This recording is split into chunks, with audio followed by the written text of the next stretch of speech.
Now you have to Yeah, unplug that there. before you do it. There. Unplug the.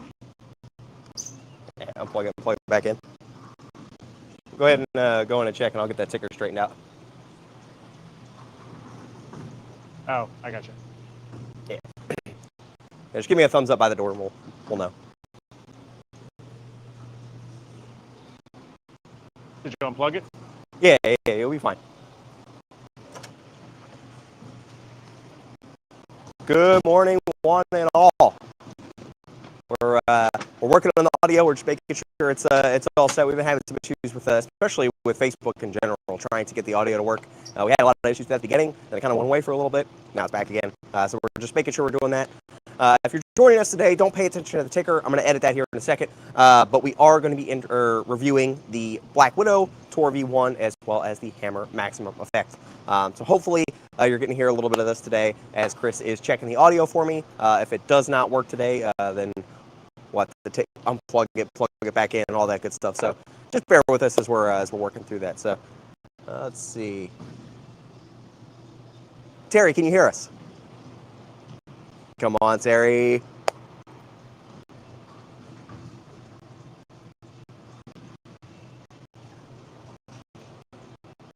Maybe not. Maybe Terry can't hear us. All right, I'll try unplugging it and plug it back in. Oh, he can. Terry said he can hear us. Cool. All right, no plugging necessary for today, at least this time. So bear with us. We're going to be getting warmed up here for a shot or two, and we're coming back with you. I'm going to fix the ticker while this guy's also getting warmed up. Hey. Hi, everybody. It's the man. You might know him, but if you don't, this guy, he's the owner of Buddy's Pro Shop. President. President. He does not own this business. He's the president. How's everybody doing today? Pretty exciting day. Obviously, a lot of new ball announcements. Sorry, Jesse already said that, but Yeah. a lot of balls released yesterday, today. So, pretty exciting. And I would say nice variety in all the balls that have come out. You know, we got on the Hammer side, obviously, we're going to talk about the Maximum Effect and the Widow V1. Tout V1. Tout V1. Sorry, I just called V1. Which is really cool because they finally have done something different to the Widow core. Took that flip block out, and that changes up all the numbers on the core. That's the first time, even whether it's overseas or domestic, it's the first time they took that block out of there. Yeah, it's amazing what a flip block does to a core numbers. Yeah, it shut the differential got shut down by about 20, so it's in the 34 range, I believe. So yeah, like 34, 17. So still the intermediate pretty high. the intermediate stayed the same, which I also found interesting. Not that I know a ton about core. Yeah, we don't understand core designing a lot. We have a little bit of knowledge about what they do or what the stuff is, but how. Sure, but when you take a part out, like why didn't the intermediate get affected, and that kind of thing. So yeah, so that was pretty cool. Yeah. So it's exciting to throw that. I think it's going to be a great league ball, Sure. particularly like in our center here, which is very similar to every other center. We talked about this the other week that you don't need to. Sometimes if your rev rate's medium to higher, you don't need these big flaring balls. So Sure. this is going to be a much flare maximum effect. Going to be great for those with lower rev rates, or if you're bowling on higher volume, like different sport patterns. Like I can't wait to throw mine on Monday night. We're bowling on the Lucky Larson pattern right now. Oh, okay.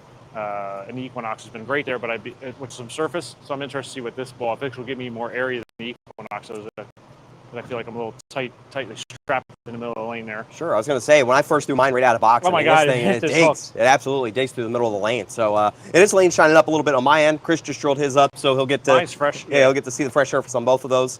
And then as far as the Widow is concerned, the Widow does come out of box at 3,000.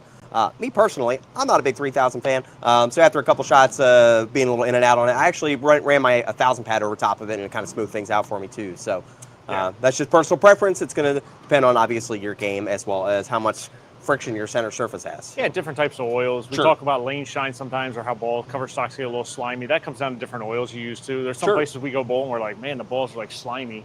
Yeah. And other places it just like sucks right into the ball. So it depends on the viscosity. That's true. Thickness. I've only thrown mine like 4 or 5 shots so far. It's looked pretty good just out of the box surface. Like I am expecting it to lane shine at 3,000. Much like Jesse, I like to hit balls a little 500 and then like a 2,000 or 3,000 over top, just really lightly. Yeah.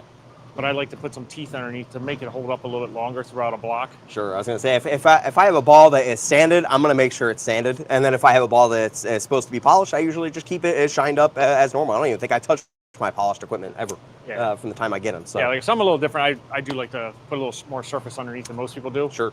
But as you get older, your rev rate dies off a little bit, and I also like to see my ball have more rounded shape in the middle of the lane. So. Sure. But yeah, so it's an exciting day, and obviously we a couple other balls to talk about. The one Ovation we didn't get a chance to drill, but I'm sure we'll do some video work on those. We got the Mantra Solid, and then the new Primal. Yeah, the new Primal. The Primal came out on Wednesday. The balls we're reviewing today actually came out yesterday, as well as the One Ovation and the Mantra. And then today came out the RST Hyperdrive Pearl. So maybe you'll get to see Chris toss a couple shots at that guy down the lane, just because it is release day. Yeah, we didn't get to. Yeah, our video also didn't do great on that one. So we'll also probably talk about doing another review on that, because we had the audio issues, and some people were like, "Hey, I missed what you were trying to say." Yeah. But yeah, I will say I have thrown the Hyperdrive. I told you this. I've thrown it on the house shot the last 2 weeks. Using that along with the Attention Star, it's been a great combination. Sure. To piggyback off of the Attention Star, like we talked about in the video, if you could hear it, a little bit less ball than the Hyperdrive Pearl. So it's been a nice combo. So like this wonderful pair here, 3738, that generally people struggle on. Yeah. I finally had my best set in years, but using an Attention Star on the more hooking lane and the Hyperdrive on the elements, I could play the lanes a little more closer to the same spot. Sure. So, but yeah, so we're going to warm up a little bit, like Jesse was saying, just throw a few more shots, and we can get into what we see. I don't even know how many shots I'll throw at the maximum effect on the house shot, because just because it does dig. I just know it's going to hook, but we do have lane 40 set up with the Parker Bone the third pattern. So if anybody knows, Parker Bone runs a youth tournament. This is, I think, year 26, if I'm correct. Okay. Of the tournament. So it's starting today, tomorrow, and Sunday. So that pattern is a 42-foot sports shot, 3.5 to 1 ratio. 27 mils, approximately 28 mils, if I remember correctly. But when I watched the kids ball on it last night, it looked like balls with some surface on would be a lot better than throwing like a smoother ball, like a Widow. So I'm interested to see what the maximum effect does on that particular pattern. Sure. Honestly, the best look, as always, urethane. So like I said, we'll probably more throw that ball on lane 40 because it's more of a sport pattern. So. Yeah, so forgive us while we're still throwing some shots, getting warmed up, and while we are, be sure to like and share this stream. We are going to be giving away another Buddy's prize pack today, so that's going to get you a t-shirt as well as one of our rotating ball cups / release trainers. So if you haven't tried to use one of those yet, it's a great tool to have in the bag, as well as a couple other little goodies in there and some Buddy's Pro Shop merch in there. So like and share this while you're waiting for us to warm up. And we're going to go ahead and throw some shots, see what happens. Do you ever have shots you just throw when they come off and you're like, wow, how can I do that every time? Like, I felt the multiple times a game. I'm like, I don't understand why it doesn't just happen every single time. I just felt the flick of the wrist at the bottom, and I'm like... Doing all the right things right out of the gate? Not even, yeah. It's just funny. Like, I'm just walking up, throwing the ball, and I'm like, if I could feel that every shot, man, I'd be like, let's put me on tour. Now, if you guys want the layouts for both of these pieces in both of ours, it is in the description. But this particular Widow for me is 45 by 4.5 by 30. It's my normal asymmetric pinup layout for me. Ball is a little on the weaker side in terms of overall differential, so I'm not going to try to weaken it anymore. And then my maximum effect is pinned down for me, so it's 45, 4.5, and then 75. And then Chris is actually pretty close for that part of it too. So it's 45, 4.5, 65 on his maximum effect, while his Widow is 40 by 4 by 60. It's amazing he remembered my numbers. I had to scribble them on the ball to remember.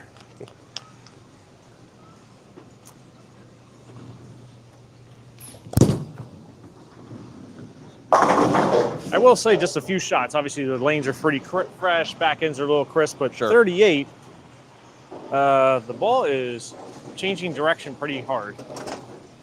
Yeah, what you do expect with more fresh back ends anyway. And once again, the ball doesn't have a ton of differential, so it is going to be a little cleaner down the lane naturally anyway. Yep. I think the ball is great because it's going to has a green pin like that beautiful purple hammer, that. Oh yeah, purple. So that's the first thing I know. I've never heard of that ball before. I took it out. It had a nice green pin, and I'm like, it's bright, just like a purple hammer, and I'm like, it was going to be money. Whew. A little early to try to get the legs worked. We have to start doing our pre-workout before we get into these. Yeah, Chris is kind of curving them already too. Yeah, I personally was a big fan of the MV Tour. Thought that ball was phenomenal. Never got a chance, but a lot of people drilled those and like effect tours and stuff like that. People have a lot of success Obsession with those. Tour, MV Tour, and they were pretty rounded shape for me. They were great on a lot of tournament patterns. Sure. The Effect Tour, we drilled the one there. We did the review for when I went to Finland, but I never really threw it after that. Yeah. Because I did a crazy layout type thing, just trying something. But this, I will say, without having my MV Tours here, which I think they're on the garage cracked because they've been sitting. Yeah. But this is much stronger down lane. Which makes sense. It does have the hybrid. HK, and it has the HK22 aggression cover stock on it. I don't believe Exactly. those did. The other one did not. Yeah. No HK was out back then. Yeah, so this is, you can see much stronger off the back of the pattern. Yeah. So I'll go ahead and we'll go ahead and flip you guys down to the down lane camera here. And to answer your question here, Terry, Yeah, I'll have Chris answer this one because he would know. I don't bowl in the house shot very often. How long is our house shot? About 42 feet? 42 feet. I think, if I'm correct, it's probably like the mid lane. I like to talk about live oil. Where does the oil get applied? 42 feet is where it gets is where the buff gets taken to. But the amount of live oil is probably about 36, 38 feet in the middle of the lane. Sure. And then it's buffed out to 42. It might even be slightly shorter than that in the mids. We have a nice Christmas tree shot here. I mean, if you actually walk from down back to up front here, you'll see the Christmas tree actually on the lane. You'll be able to see all that. So Sure. Sorry about it. Nah, no worries. So yeah, we have just a nice general pattern. Our pattern doesn't really change. I've been bowling. I mean, obviously, I've been here 30 some years. Different lane machines on, but the whole concept has always been the same.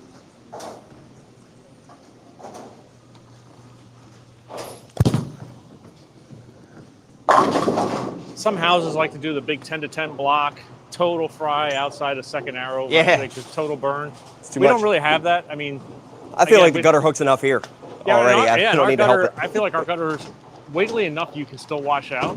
Sure. But there are places you go, you can throw a right of 10. It's like somebody kicks it off there. Yeah. Yeah, we don't quite have that. Yeah, feel free to like and share this, guys. This is also going to be on YouTube, so if you decide to go back later and give it a watch, you can find it on our YouTube page, too. Just get a couple more shots here. This widow.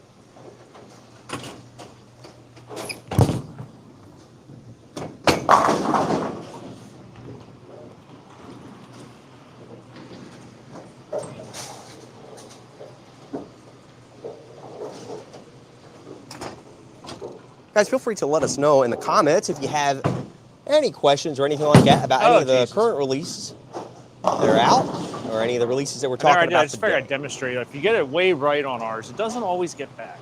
Yeah. Yeah, I find the best look here is always trying to get your ball to like 7-ish, like 6, 7, 8. Yeah. About as far right. You might get one back outside that, but I have to use really big shiny balls in order for that to even have a chance. If I use like big shiny balls that go around with rotation, similar to NEBA this weekend where I almost had to get it right, but obviously you have a little bit of a miss up here. But I was using a pin down attention star and just giving it the circle business in that second squad. Yep. Didn't quite have it in the finals, but yeah. Now you were wheeling it.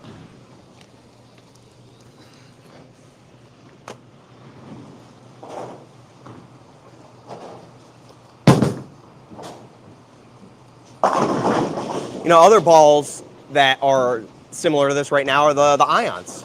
Yes. You know, another low diff asymmetric ball that's going to be out on the market. So, you know, you've thrown those a little bit. I haven't had too much of a chance. I've thrown the Ion Pro solid, but I've thrown the original Ion Pro a bunch. I would say, and that's a hybrid cover. So just quick comparison, I mean, without taking them out, this feels a little quicker off of it. Oh, okay, sure. Compared to the Ion Pro, the original one, which is a hybrid, and this is a hybrid. The solid is a polished, so it's really clean. It is really quick. At least I find on that ball, I like knocking that polish off a little bit. Sure. Because it's so whippy down, you know, so clean and go. Some people like it like that. I just like, I can see that a little more rounded motion to it. Let's see if we got any questions or anything like that.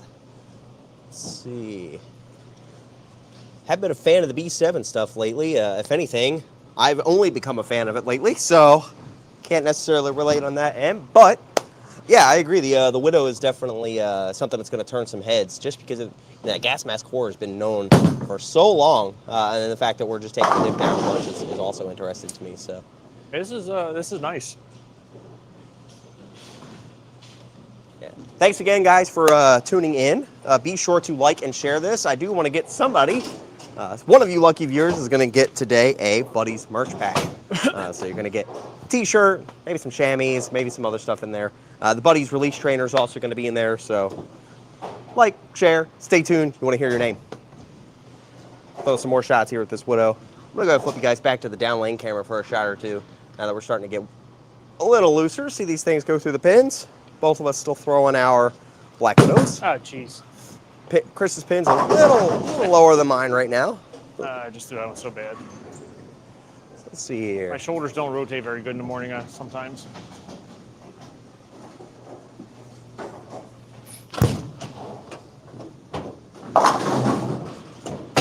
She curves, folks. She curves. Just as any ball when you get it to the friction. I was going to ask you, like, what's something you, obviously we're just throwing shots, warming up, but what's something you, every time you bowl, you try to really focus on? Oh, like, okay. You feel like so your bad habit / something you feel like this is what you always need to focus on, or else things are just going to really go south. So I know. Let me go back the other way. I know my really good shots are the ones that I actually stay down at in the line. So I'm not coming up out of the release or anything like that. So, you know, if I'm coming up out of a shot, I lose so much power going into the swing. So as far as, you know, whether it's speed or rev rate or just how clean my release is at the bottom, a lot of that is dictated by me being able to stay down at the line and not really lose my balance and come up out of it. Because, you know, at the end, it's almost like you lose commitment into the shot there too. So, yeah. You know, the good ones are always the ones that I end up really kind of digging in and staying down at the line. Now that I don't really work out as much as I used to, so I'm losing a little bit of leg. So some days it's a little harder than others. Yeah. Okay. Yeah, I mean, for me personally, I realize I don't always get my core turned. Okay. So I really got to try and focus on getting my left shoulder going more forward. Sure. Or toward my target line a little bit. And when it happens, then I feel like the ball, like this weekend was perfect. Like I keep the ball, my accuracy is 1,000 times better. Yeah. But bad habits always come back. So when I start warming up, it's maybe like a 45-degree turn instead of a 90-degree turn. And then the ball gets more of like a loop and the ball goes more. I know when I miss way right, it's because my shoulders didn't turn enough to get the swing to be straighter on line. Sure. But yeah, so for me, that's like and then I'm only thinking about Chris Prather. Does that make sense? He's clothed this time, I swear. But now, thinking about Chris's swing, most of the time, especially when I get left, as silly as that sounds to have somebody like that in your head, it doesn't sound so silly because he's probably the best one-handed guy at being able to stay nice with it and be able to curve it around the lane and not have to dead smack on it to do so. Man, I tell you, when I'm really sending him left to right, I'm thinking about that guy's swing and his swing path and just how free his swing is as he's going into those things. You know, you don't always need to hit it harder in order to get it to turn the corner. Sometimes you need to be a little nicer and a little more finesse with the hand to get it to do the right thing. And I don't think there's anybody currently out there better than him at doing that. So, yeah, I think watching him and EJ do what they do. Oh my gosh.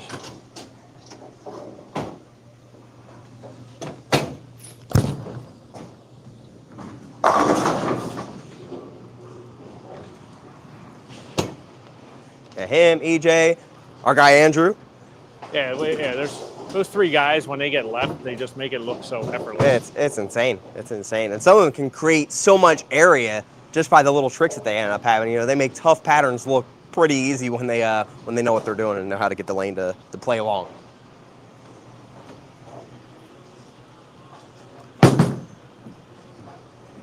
All right. Now I've thrown I'll throw another one or two here with the Widow. I'm going to turn that down lane camera back on just for a few more shots here. Then I'm going to switch into that effect just because we are taking up some of the oil, so make sure I got a little bit to play with as we're getting in there. This guy keeps curving, so we're just going to send it a little further right, be a little nicer.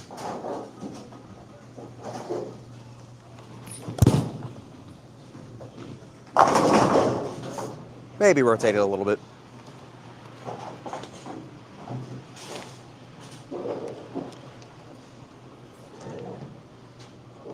Yeah, so Todd, both of us are throwing the Black Widow Tour V1 currently.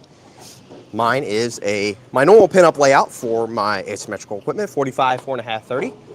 And then we have Chris, he's got 40 by 4 by 60. So something just a little stronger in terms of angles, but a little less overall response with that 60-degree angle, kind of taming it down a little bit for him.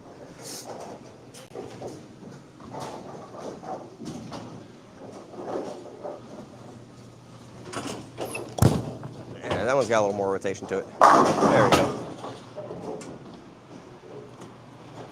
It's funny when you actually execute what you're trying to do with the ball, it actually does what it's supposed to do. It's nuts. It is true. Ah, yes. Mike Lexa in the chat, everybody. He's the guy who makes all of our release trainers. Shout out to Mike. Mike is tuning in today. He's here. If he can figure out how to fix my swing, it'd be even better. Like I said, maybe one or two more with these Black Widows, at very least for me. Then I'm going to get into this effect, and so you guys can really kind of see what this does, digging into the lane.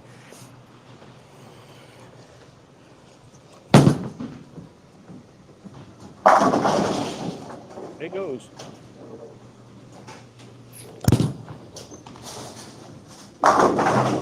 I mean, it's even watching yours is, like I said, that weaker, the cover stock, lesser flare gets through. But Sure. It continues. It goes. And I was going to say, and we know the Widow core for being very stand-up-ish in the middle part of the lane. I mean, it gets very forward very fast, where, obviously not much has changed other than differential in this ball, and you can definitely see a big difference in where it's deciding to spend its energy. So.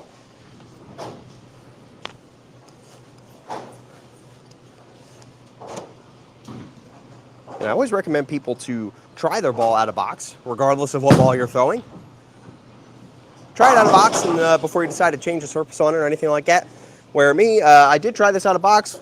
Wasn't my favorite looking thing out of there, but I always like to adjust surfaces anyway, so hit it with a little 1000 pad and knocked some of the shine off it, and it became much closer to what I was looking for.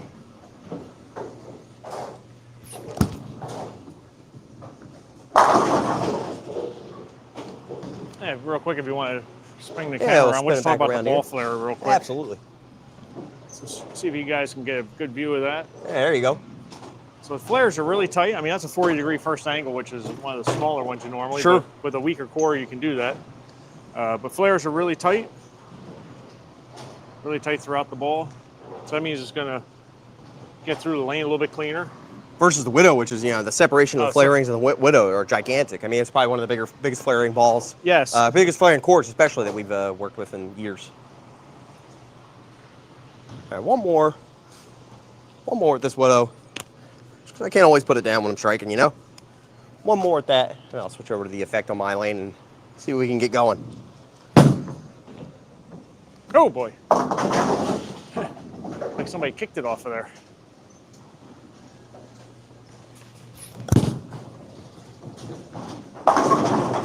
Yeah, it wasn't that one at the trip 4 there. Yeah, I haven't hit my surface yet. It's looking pretty good still. Yeah. Yeah, when it was straight out of box, I definitely found that if I took a little hand out of it and just stayed a little softer, that it was much better look throughout the entire lane. And then I think that was like, I do the 5-shot videos. If you guys haven't checked those out, go on the Buddy's Facebook page, check the 5 shots. You can see it for 5 different parts of the lane. But in that video, that was right out of box. So I knew I had to be a little softer with it once I got into the middle of the lane, just so it had a chance to turn the corner.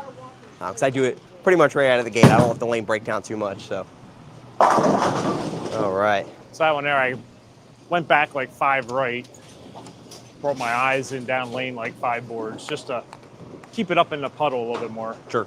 Instead of bouncing it off the friction. Speaking of puddle, I got to get into the puddle to have this this ball come out today. So this is a pin down layout for me. It's at 45, 4.5, 75. Mostly, I didn't really have anything to compare it to. I didn't have a pin down sanded asymmetric ball in my bag yet. So why not? And the last couple I had were actually from Storm. I think I had a DNA, and there was one other ball that was a sanded pin down lane. I wasn't a huge fan of it, but it had its place in the bag. But they didn't really seem to still dig when I need them to. And so far, this one's kind of doing the thing. So pretty good, pretty safe bet it's going to end up in the bag at some point. For me, what I like real quick is that if I can take a ball, obviously going around it, it's going to get off of it. But how does it react when you get it into the puddle? Yeah. Is it have enough oomph to go through it. And yeah, this is actually looks really good because I've been able to keep my target up in front of me a little bit more now, and it doesn't give you that big jerk, sweep kick off of it. Sure. So now it's just a nice blend, but it goes through the pins really well. Now, let's see here. Tom43004 from YouTube was saying that your hook window looks a lot shorter than what he was expecting it to be. It might not be able to pick it up on camera as much. I mean, the ball is still picking up in the right part of the lane, but that 3,000 grit surface is on a fresh house shot is going to end up making that window just a little bit shorter than what you're probably used to seeing, especially once you get into the puddle, because obviously it's going to get down the lane a lot cleaner before it tries to hook up and really dig into the lane. Once again, lower differential core mixed with a 3,000 cover. It's definitely on the fresh when there's oil. Might tighten that window up just a little bit. But if you're looking at it here, I mean, it looks like it's reading the right part of the lane pretty much the whole way for him. Yeah, I would say now for me, the reaction's just gotten better by moving right and trapping it in the middle of the lane a little bit more. Because now it's not as quick off the friction.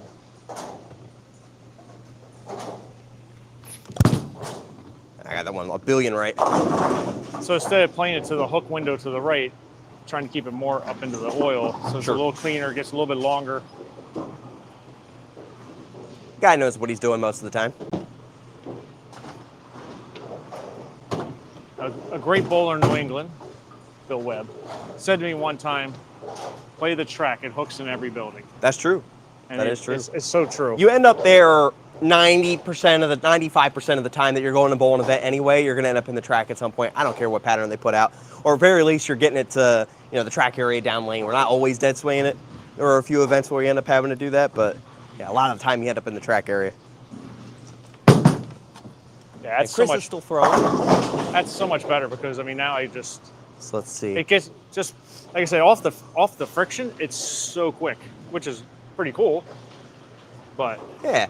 So Nick Beatty was in there. He was saying that is it too weak to try a full roller layout on for that particular ball? I don't think that there's really such a thing for that. It just is it going to match up for what you're trying to make it match up for? Yeah, I mean it would. It's any layout. I know Nick's gotten a bunch of full rollers from us here the last month or so. Sure. So it'd be a nice add to the arsenal because it would give you a little bit tighter flares to allow you to play a little straighter angles. So yeah, no, it'd be a good addition. Sure.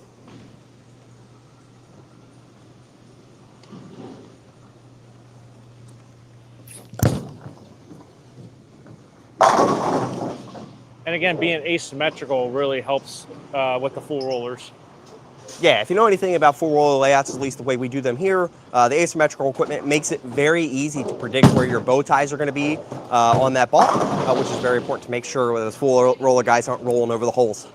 Where symmetrical equipment's much more difficult to predict, and if anything, you can't right now, at least not with anything that we know, to be able to predict exactly where it ends up being. Maybe this summer I'll do some experimenting.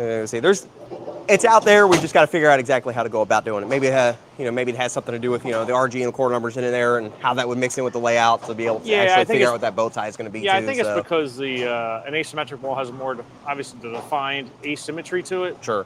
A symmetrical ball only becomes asymmetrical after drilling, but it doesn't become super asymmetrical. Sure. So it's becomes from 0 to like maybe 8 or 9. So it's not really asymmetrical where balls like this are 17. The bigger asims are always going to be like anywhere from 15 to 20. So it's a truly defined asymmetry in the core. And then let's see here. You are already kind of playing this line, from what I understand, being a little bit more in the middle of the lane. And how does this react towards being just in the middle of the lane with a little bit more soup? I think the ball is off. I mean, for me, this has been the best reaction.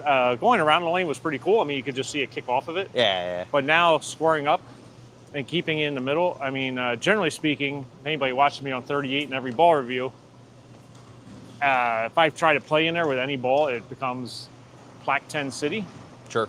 So far, I haven't plaqued yet. They've been running them over. So. Yeah. I found once I got my speed soft enough in the middle, it ran them over every time. If you, once again, check out the 5 shots videos in there, once I got in for shots 4 and 5, both of them absolutely ran the A-pin over. I was actually kind of surprised considering how much over-under I felt like I had at the time. So, but once you got in, it was pretty good. Yeah, I haven't felt like... Yeah, I mean, that one just felt like you were saying where you had to take off some speed to play in there. Yeah. I haven't done it. I mean, if I'm firing away right now. Sure. Usually in my swing, I'll be thinking like slow on the downswing to try and create a little area. I'm just letting it go up. You know, I'm just trying to go right now. It's about 12, about 40 feet down the lane, and just so like 20 to 12. Almost trying to play just on the edge of the track, not getting it to the track. Sure. Yeah, the ball's been, I was there, 9-pin is just running them over. It's just going right off. Yeah, absolutely. So let's switch back down to the down lane camera for now. You get a couple more shots in here. You're going to see on the right lane, at very least, we're going to be still throwing the hammer effect. I just don't. Maximum effect. I feel like if I throw the maximum effect, I'm going to blow my lane apart. Yeah. Now, this is the first one-handed effect I've had a chance to throw at all, and it's their first sanded effect that's not a tour, so it has the full strength of the core behind it. Yeah, I just find what made me think about this ball is that I don't know of any. I think it's the dullest surface on any solid ball I've seen it. Yeah, at least out of box the way it looks, absolutely. Yeah, that's what I'm saying. Just how it's made. Oh my, that was pretty awful. So it is 500 and 1500, so that means there's 500 base, a 1500 pad on top, which means they probably didn't hit the 1500 pad as long as they did the 500. So sure.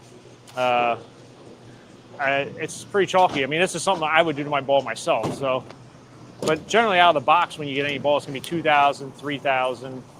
Sure. 1,500 is the lowest I've seen of any. Do you remember any dull balls other than right out of the box? I mean, out of a purple hammer. I was gonna say out of urethane. Urethane comes at 1,000. The level came at 1,000.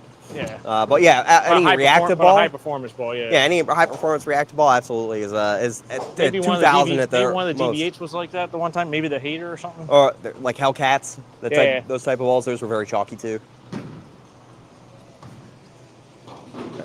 You're catching Crystal on the left lane here. He's still throwing that Widow. Lower diff ball. Seems to enjoy it for a guy who doesn't like Widows. I think he's going to start liking Widows a little bit more and more. Yeah, this is running him over. It's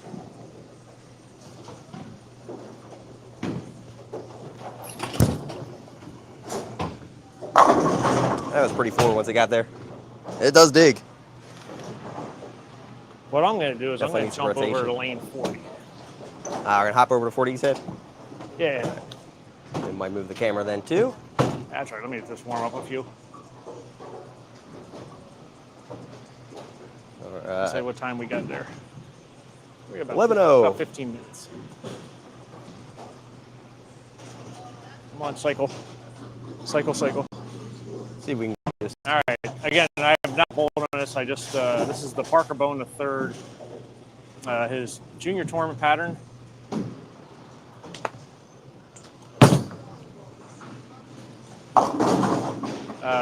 So they say. So if you go to the, I would say based on that, yes, because it did not go early like yours were. Yeah, if you want to check it out, you can go to the PB3 tournament Facebook page. You got the pattern shown there. It's 42 feet. The live oil on the front run, if I remember, is about 28 feet. The live oil on the way back is about 36 feet or starting. So it's got a nice taper to it, but it's 3.5 to 1 ratio. I would definitely say that was it because the ball stayed pretty good in the middle of the lane.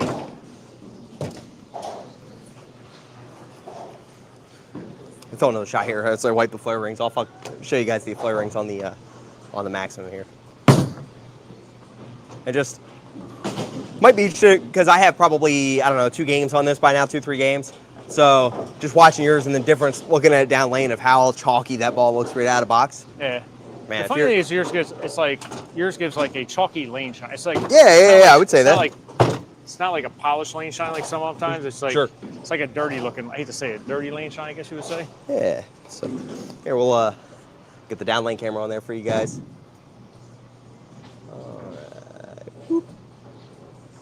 And now on the right lane is where you're going to catch Forey. He's just starting to throw that maximum effect as well as me on the left lane. But I'm on the house shot on 39, while lane 40 does have the Parker Bone shot. Both are 42 feet.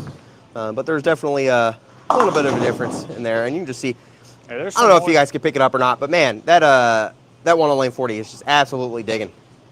Yeah, I'm just trying to warm up and see what's there. But that was up the lane and the ball held pretty good. So I do know there's a decent amount of oil in the middle of the lane in the pattern. Sure. Rate of 10 on the patterns.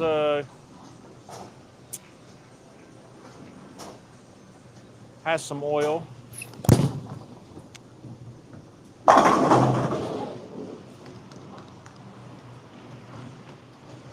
Let's see what we got here.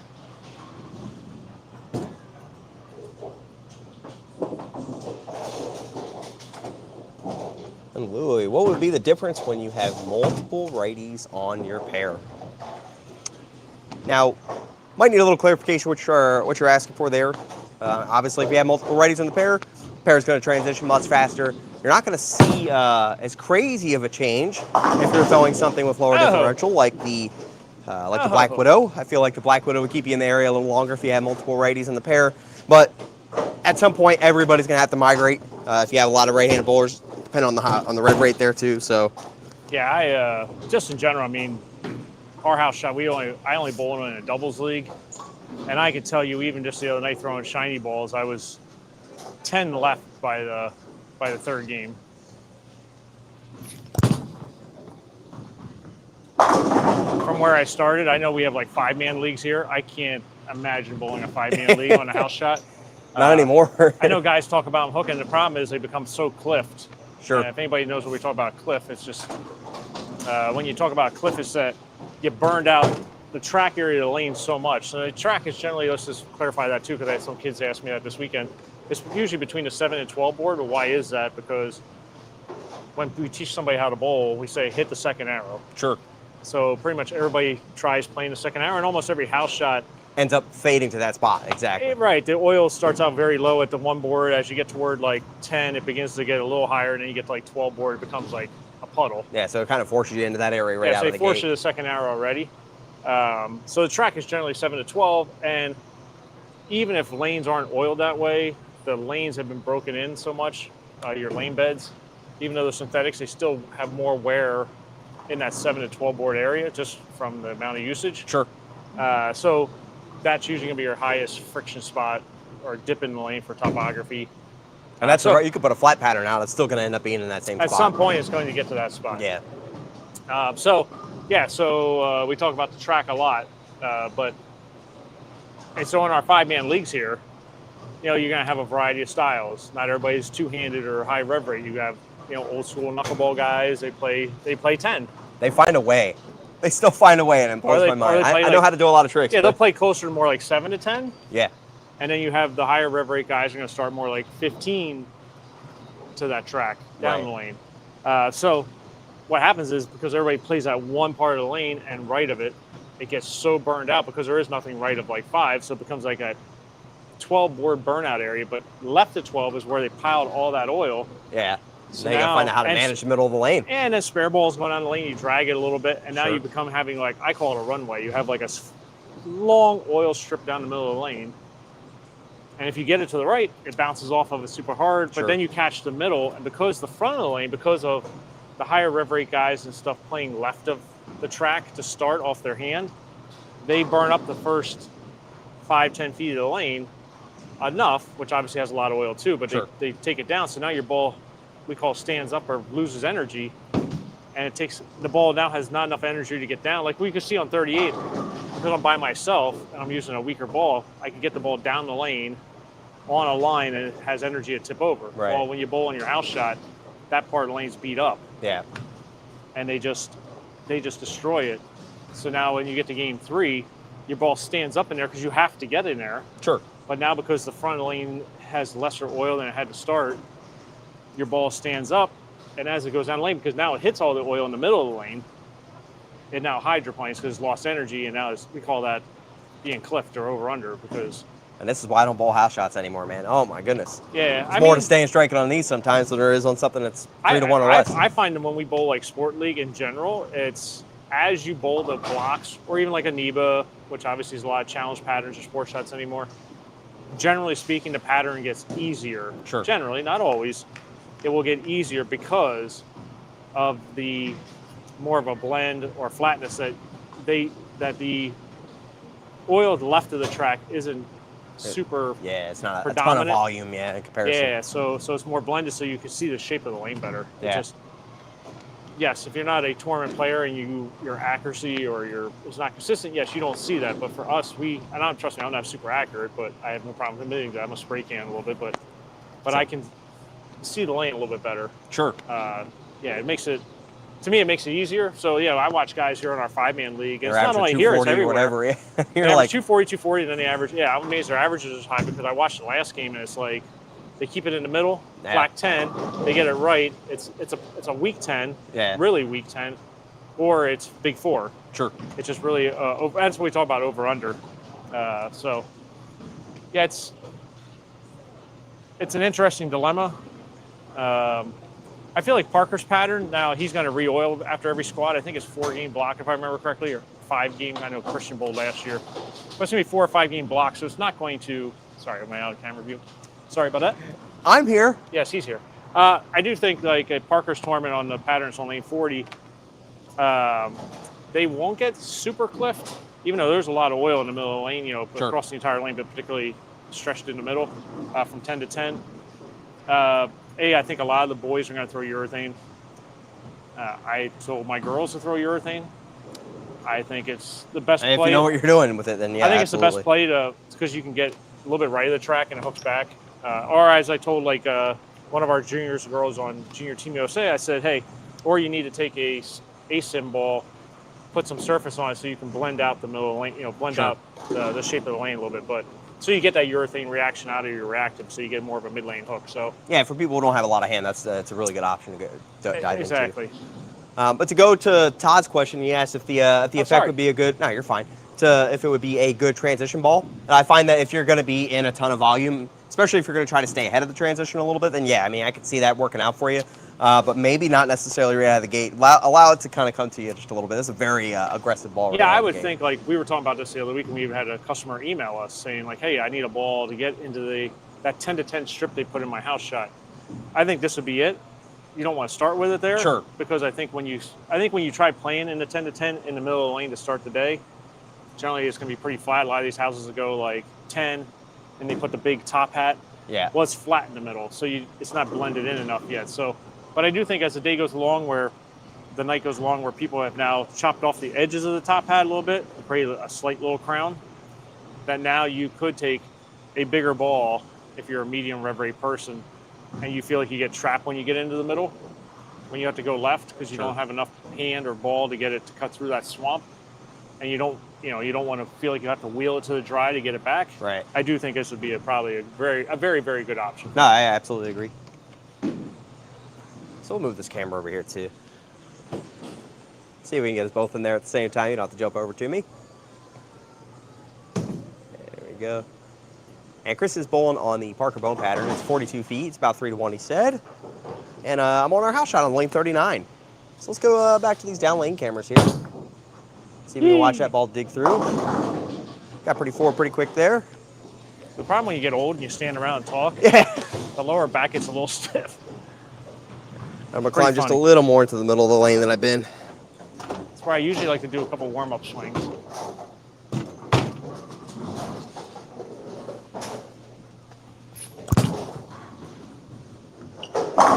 Whew. I mean, the ball looks really good. I mean, now you have a little lane shine on yours. Yeah. It's starting to be a little bit more responsive down lane. Not quite as much mid lane, but.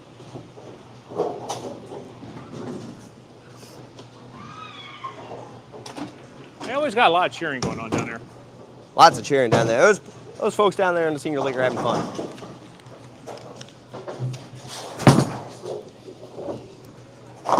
And if you didn't catch the layouts of either the Widow or the Effect, they are in the description, so you can check that out.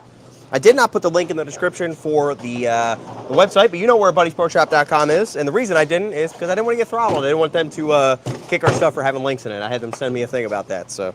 Oh, really? Yes. Taking down our viewership because of having a link in there, so we avoided that a little bit.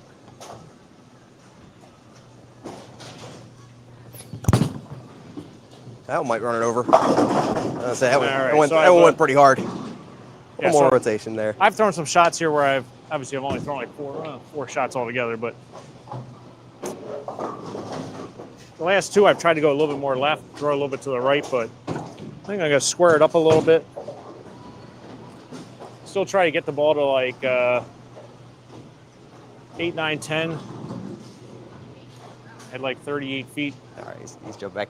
And Terry, to answer your question here, as far as what we consider a medium rev rate, I'm probably putting it anywhere in the high 200s, so like 290 plus, all the way to probably like the upper 300s area, maybe even just like the mid 300s. That would be considered like a medium rev rate, especially for today's game. I feel like even like the super low fours can, on tour anyway, that's like a low rev rate.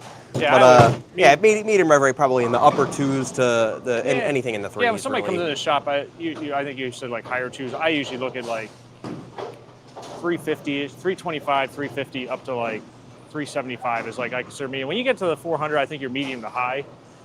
And then I mean the other side of that is guys, how do you match up? You know, is it super rev dominant or is it super speed dominant? And you know, Yeah, a 400 rev rate guy and a guy that throws at 18, 19 miles an hour might look a little different than somebody like me who throws at 15 miles an hour and it's curving the lane with it. So. Exactly.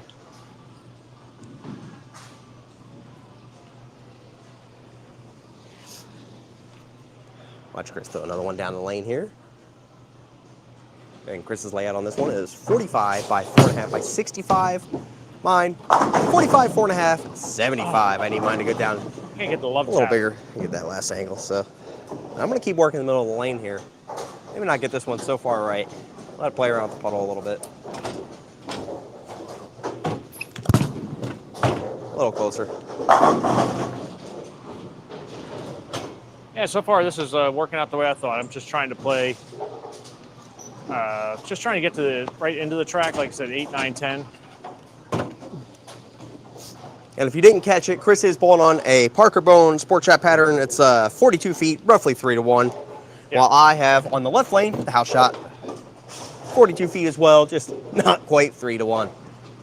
Yeah, if you'd like to see the Parker Bone pattern, you can go to Facebook and look up PB3 tournament. That's a scholarship tournament, and it's this weekend. Guys, don't forget to like and share the stream. And I also want to get you guys in for a chance to win. We're going to be giving away a Buddies merch pack shortly. Actually, I'm excited to try throwing this thing in the on the Lucky Larson pattern on Monday. Oh, okay, yeah, sure.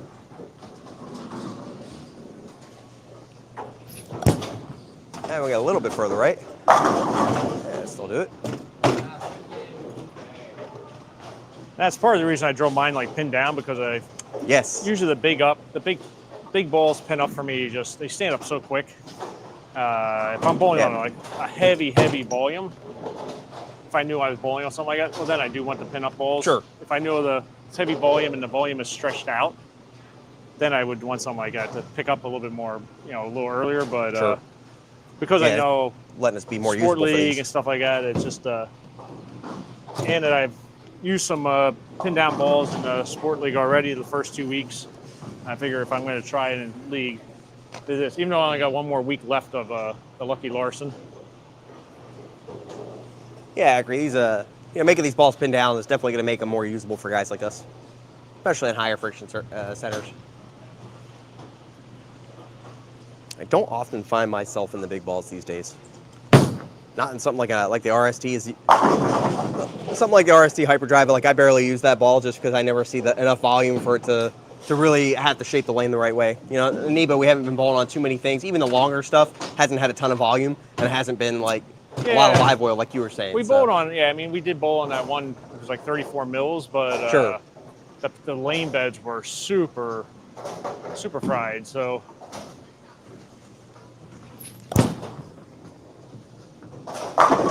When you talk about when we bowled like on the Mark Rothman, that center, the track was so defined. Yeah. A lot of our centers here in the Northeast, I'm sure it's throughout the country, our lane beds are so old and have so much lane usage. Yeah, it's like 99.9% of the centers these days. Yeah, so particularly here in New England, it's, cold weather areas, the lane beds are just super worn in. Sure. I think ours are worn, and ours are not nearly as bad as some of the centers we go to. Well, it's because they're also maintained, too, so that's on top of it. So, yeah, I feel like the other places, here, to me, like I said, this section of the house here gets a lot of usage. Sure. And then we go to some of these centers, and nothing against them, their lane beds, people think our lane beds hook, and I'm like, you haven't seen anything yet. Yeah.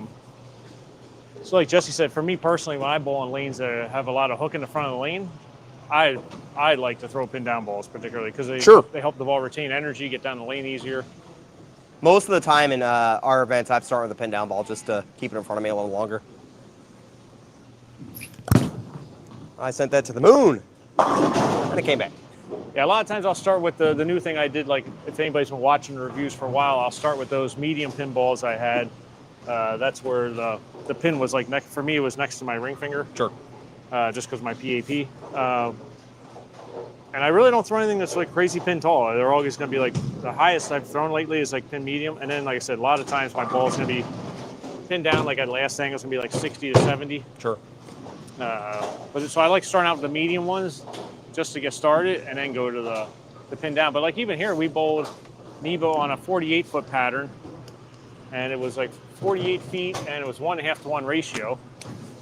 But the pattern truly was a 32-foot pattern that was just buffed out to 48 feet. But for that, I used like a pin down Equinox, pin down Harsh Reality Pearl, but both with surface on them. So speaking of which, just to try and get the ball down through the lane.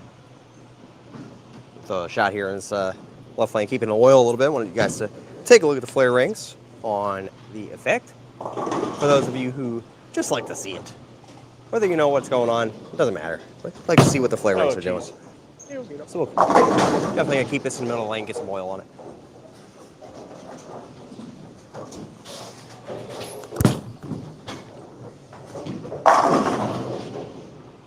Yeah, it looks much better when you actually keep it in the oil. All right, say we throw a couple more here and we'll wrap it up.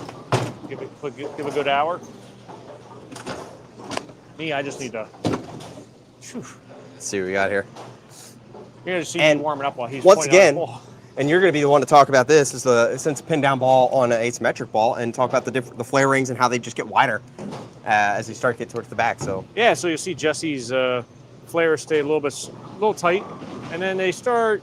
You can see right here it jumps, and they start getting a little wider. It's interesting how much they jump once they encounter that friction down lane too. Yeah, it's not only that. It's so his axis is like we'll say over here, and it's migrating toward the line of the pin and the mass bias or PSA.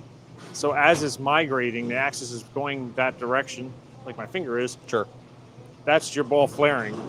And as it gets toward this line, it's gaining hook. Sure. Flare potential. So that number is getting higher, closer to the differential you see on the box. And so as it's moving, that differential gets higher, which means the spread of the flares will get wider. Sure. So that's another reason why, when people ask for it to go long and hook strong on the back end, I'm so hesitant to giving people pin down layouts because what I know they're going to think. And pin up layouts with a lot of oil are going to do the thing still. But when I'm trying to get a ball to really get down lane and have a lot of potential for down lane if I circle it, I'm going with a pin down strong ball. Just because I know that's what it's going to do. It's going to be a little cleaner through the front part of the lane and have a lot of core strength and cover strength to still be able to make the turn when I'm covering a lot of boards. Yeah, we have like a couple minutes left here, but that's a really good point, though. Jesse's trying to talk about is pin up, pin down. And the misconception is the pin up goes longer, hooks later. And it's so hard to get out of people's heads. And I think, for me, when people throw their pin up balls or their pin down balls on a fresh house shot, we're talking about house shots. So, again, a lot of oil in the front of the lane, ski slope down to the back of the lane.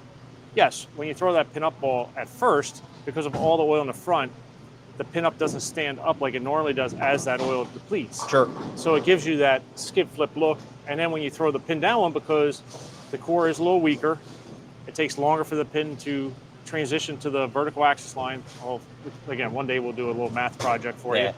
But it goes longer down the lane, so you don't see it hooking as sharply down lane on a fresh house shot. Sure. So you say, oh, my ball hooked early, that's why it didn't finish. No, it didn't finish just because it didn't get there. Never even started.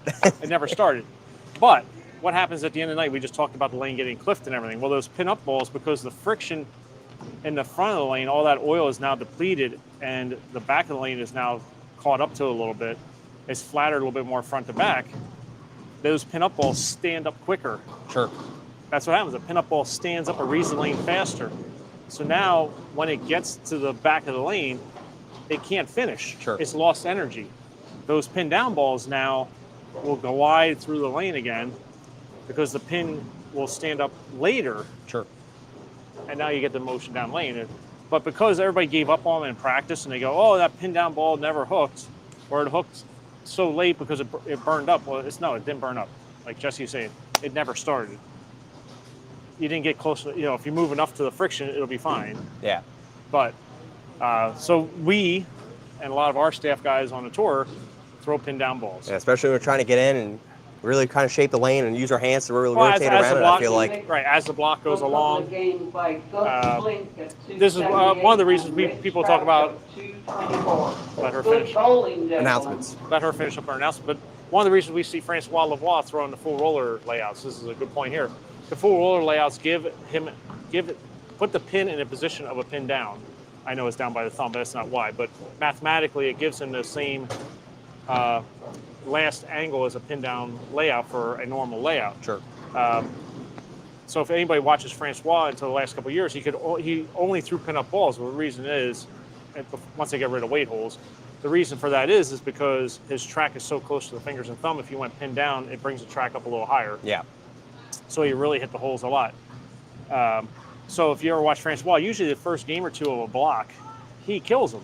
Sure. He's one of the front runners, game 1, 2, 3, and then as the pattern gets beat up by the guys in their rev rate and the front of the lane goes away, now Sport Shot is more flat front to back. Now it becomes very level. Sure. His ball is burning up and he starts to see the plaque 10s, or his ball doesn't go through the pins. People talk about carry. To me, it's just you don't have the right ball. Yeah. Somebody's striking, somebody's not. Yeah. So his ball's not entering the pins correctly. So then we got the full roller layouts in his hands, and now he can see his ball get down the lane and transition. We can see that in some of the shows he bowled, some of the team shows where he was throwing his pin down balls, where the other guys, their balls were standing up, his ball was getting down and turning over because their pin up balls were burning out. Sure. So there are some shows I try to tell people, if you watch, you'll really see a difference. If you watch Chris Prather when he wins the World Championship tournament against Jason Sterner, every guy on the show throws pin up balls, but one. And imagine that. And that guy is Chris Prather, and he threw a UFO alert. He threw a dark coat at first. A dark coat. Well, he used one on one lane, one on the other. Yeah. And they're both pinned down. Yeah. And if you watch the other guys on the show, and we usually show customers this when they come in so they can see it, if you watch the guys throwing their pin-up balls, there are some shots you can see the ball get just past the arrows and stand up, and then it goes straight. Sure. Well, it's already offline because it lost energy, and then it tries to hook again, and they either big four or they get a couple boards right to 2-8-10, and Chris's ball just kept running him over. Sure. And Sterner bowled fabulous using his pin-up balls, but he had to grind away to really bowl well. And that's what's really hard to see about those guys sometimes. They're so talented. They're so good, they can kind of overcome it for a frame or two. Right, because they are so talented, but there are those advantages once in a while. So another show is the Tour Finals, if I remember correctly, from like 2022. Prather's in it, and you see Francois throwing pin-up, his ball's burning out. But Prather throws a pin-up ball, then goes to a pin-down ball. And in the announcers say, "Oh, the pin down ball is going to hook earlier." Oh, it's so painful. His ball, you can watch he goes to the pin down ball, it goes down the lane, and it just duck hooks down the lane. Yeah. So if it was hooking earlier, when did duck hook down the lane? Dear PBA, put people on the telecast that know what they're talking about. Well, help yeah. our lives. Yeah, but that's a whole other story. But yeah, so there are a lot of it's the misconception, and I think the problem is we don't help educate folks enough like this. Sure. Talking about what to look for, because everybody just sees their initial ball reaction when they first go on the lanes and throw. So, any questions over there as we wrap up, Jesse? Let's see. No, just some statements about pin up versus pin down, and somebody had a pin down on an archetype solid, and then some guy did a 25 by 5 by 25 instead, and it's fairly useless for me. It's just because first angle is so small. First angle is super small. Last angle is super small, so it's going to burn up to stand up. It's going to stand up at instantly. Your toes, and it's 5-inch pins. There's a lot going on there. So real quick, we'll just talk about that first angle 25. So you have your 0 degree line. Again, we will break out a whiteboard one day and do all this. But you have your 0 degree line. That's the pin to the mass bias is your 0 degree line, and then 25 is such a small angle. So imagine 45 is here, 60 is all the way over here. 90s like this. So you have 25. Your axis is trying to migrate from that first line to the 0 degree line. It's so small, but once it gets to that 0 degree line, which reaches max differential of the core, and then it's all downhill from there. It's going the opposite way. Right. It got there so quickly so that we call it the hot spot or 0 degree spot of the ball. It probably got to depending on your rev rate and the lane conditions, but it probably got there before the arrows. So your ball's already burned out. And then you put the taller pin on top of it. It just doubles down. And the taller pin even makes it stand up even quicker. So yeah, it makes sense to what you're saying. So yeah, generally speaking, we don't go under 45 unless somebody's a super low rate person. If we're really low rate, we might go 35 or something. Like here, I did 40 on the Widow Tour V1, and that's because it's such a weak core. I could go with a smaller angle. But in the case of a big ball like an Archetype, yeah, it's. I don't even know what you could bowl on to make that useful, man. You got 40 mils in the front part of the lane. If you're I think the thing is, like we were talking about education, is that whoever put that up there, they did 25. Their shop or somebody can't really explain to them why this happened or why the ball's no good. Sure, and they might not know themselves. Which has pretty much put us on this cause like 15 years ago, 20 years ago. You know, sure. we couldn't understand why balls did what they did. We started doing some math and talking to the manufacturers and fine-tuning what the numbers actually do. But sure, yeah, so yeah, I would say I would plug that ball up and probably go like a 45 or 50 first angle. And you could even still try to stick with the 25 if you want to see something different, but change that first angle, you'll see the ball get through the front of the lane a little bit better. All right. Other than that, I don't see any additional questions. So let me bring you to the big giveaway. Who's going to end up winning the Buddies March Pack today?